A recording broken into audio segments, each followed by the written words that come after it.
Mythological stories have a way of sending minds deep into the realms of imagination, where fantastical beasts roamed the lands, gods and goddesses walked among humans, and the impossible was made possible. In mythology, we often find someone overcoming a bad hand dealt to them, and the person working with said bad hand oftentimes would live on as a legend. In this, I think we can all agree that there is no legend greater than the one about a man who overcame the obstacles placed in his way by a vengeful goddess. Of course, I'm talking about the Greek legend himself, Heracles. I'm Melvin, and this is Tell Me About It, the 12 Labors of Hercules. So, before we get into it, I want to start off by saying that this will be a four-part Tell Me About It. I'm handling part 1 and part 4, and Neima will be doing part 2 and 3.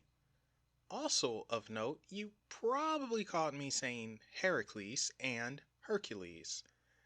These two names both refer to the same person. Heracles is the original Greek name of Hercules.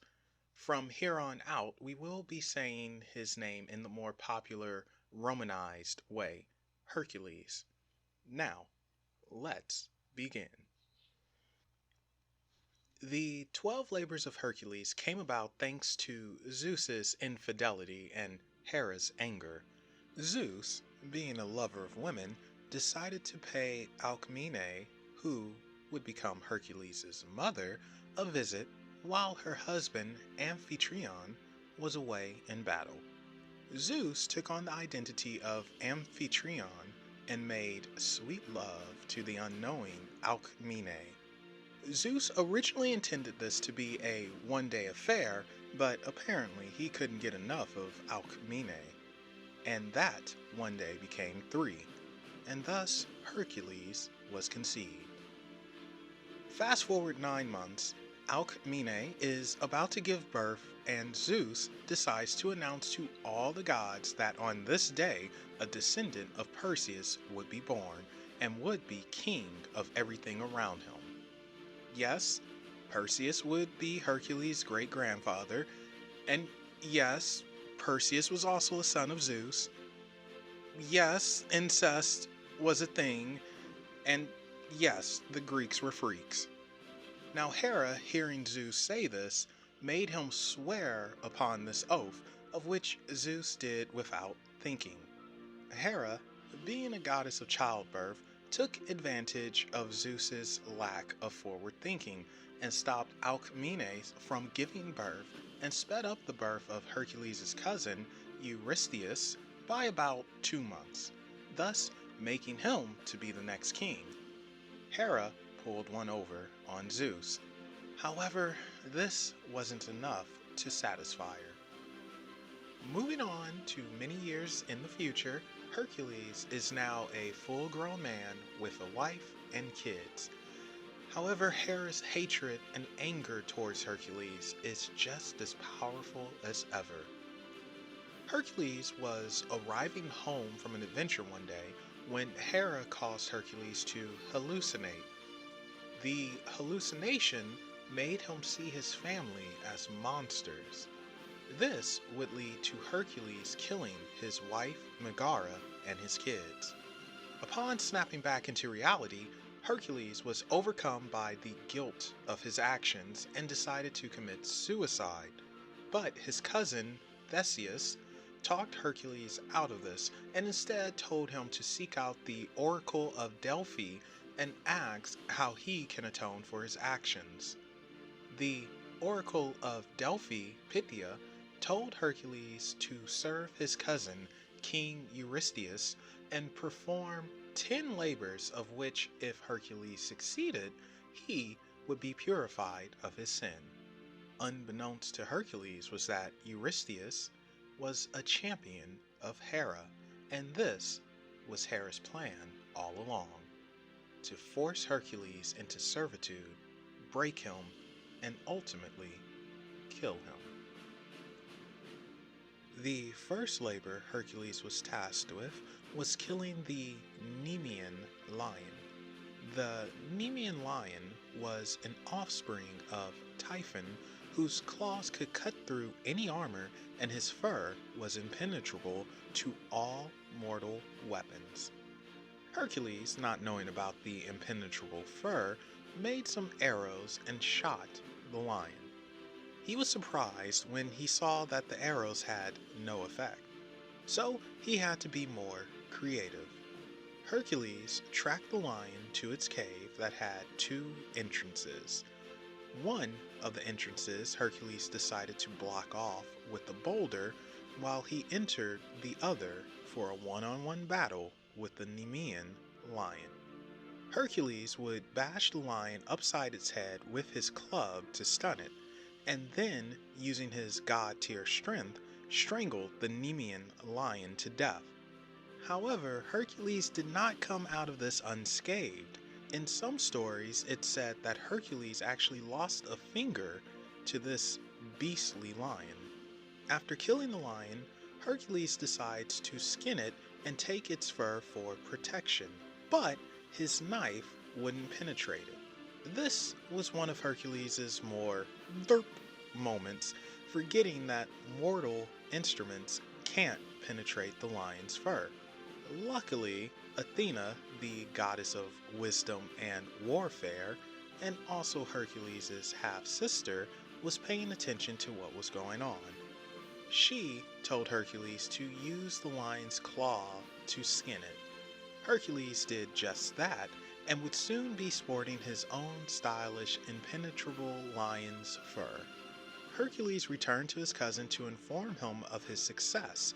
However, upon seeing Hercules wearing the lion's fur and looking as menacing as ever, Eurystheus, scared, hid in a wine jar, and from that point on communicated the labors to Hercules using his herald, Copreus, and also he banned Hercules from entering the city. The second labor given to Hercules was to kill the Hydra. The Hydra was an offspring of Typhon and Echidna. Hera herself raised the Hydra for the sole task of killing Hercules. The Hydra lived in a swamp next to Lake Lerna. Hercules had to wrap cloth around his face so he wouldn't breathe in the poisonous fumes from the swamp, and what's more, he had to figure out how to kill the Hydra. You see, the Hydra had 9 heads, and for every head cut off, 2 would take its place. On top of that, the middle head was golden and immortal. Luckily, Hercules had a little backup for this labor, his nephew Aeolus and his big sister Athena. While Athena didn't directly help, she did whisper into Aeolus' ear what to do after a Hydra head was cut off, and she also gifted Hercules a golden sword that can cut through the immortal head of the Hydra. Before the battle could commence, Hercules had to drive the Hydra out of its lair, which he did by shooting fire arrows into its lair. This worked as the Hydra came out ready to kill whatever poor soul was dumb enough to mess with it. Hercules had no trouble cutting through the heads, but for the life of him, he couldn't figure out how to stop them from growing back. This is when Aeolus sprung into action. Using a firebrand, Aeolus would cauterize the neck where a head was chopped off, keeping it from growing new ones. Hera, watching the battle, couldn't believe Hercules was winning and about to kill the very creature she specifically raised to kill him. To help turn the tides, Hera sent a giant crab to distract Hercules. This, however, was for naught. Hercules literally stomped on the crab, killing it. It makes me wonder how big this giant crab actually was, and it reminds me of this scene. Who dares challenge Regis? Regis is the destroyer of planets, consumer of their rubble, bringer of despair. Regis is... Now down to the last head, Hercules uses the golden sword and slices the immortal head off the body. Hercules buries the head and places a boulder on it as the head is still alive. But because Hercules separated from the body, it can no longer regenerate. Hercules completes his second labor. Before heading back to report his success, Hercules takes his arrows and dips them in the very poisonous blood of the Hydra. While this was a solid victory for Hercules, Eurystheus would later use this to his advantage.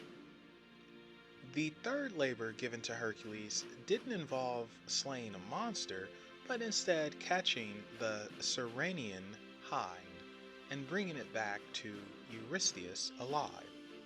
The Ceranian hind was a creature that took the form of a female deer that is larger than a bull, had hooves of bronze, extremely quick, and snorted fire.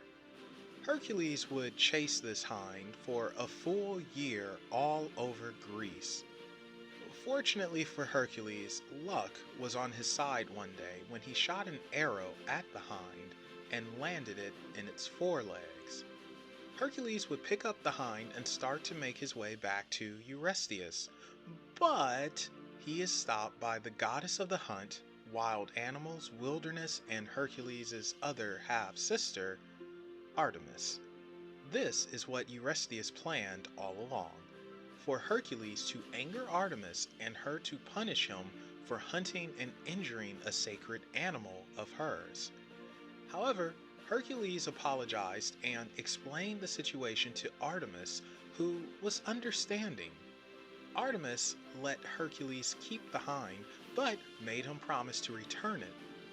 Hercules made it back to Tiryns and found out that Eurystheus wanted to keep the hind as a prized animal. Hercules, wanting to keep his promise, devised a cunning plan. Hercules agreed to hand the hind over, but only to Eurystheus himself. Eurystheus came out and tried to take the hind.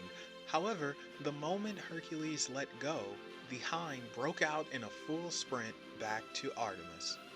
Hercules would tell Eurystheus that he was a little too slow. And this is where we're going to end part 1 of the 12 labors of Hercules. If you enjoyed, please let us know in the comment section down below, and while at it, check out the description box for Unexplained Possibilities social media links. Go ahead and give us a follow on all of them. Thank you again for watching, and keep an eye out for part 2 as Neima will continue telling you about the 12 labors of Hercules.